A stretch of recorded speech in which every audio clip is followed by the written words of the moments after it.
Hi there, we're in Zoho CRM and I wish to show you how we can issue packing slips, commercial invoices, etc. from the invoice in the CRM.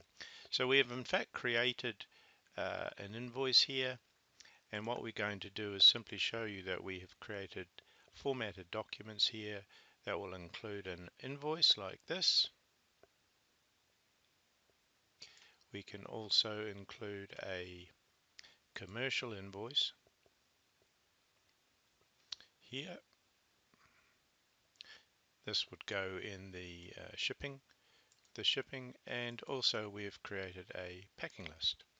Now the packing list is the most tricky to format and create, but we will show you what it would look like here. So we just zoom out, and here you can see we've got the packing list here with the cartons and the totals. So if you want some assistance in formatting documents and getting the full set of documents out of the Zoho CRM, please contact us at Cloud Solutions. So that's inquiry@cloudsolutions.asia. Thank you.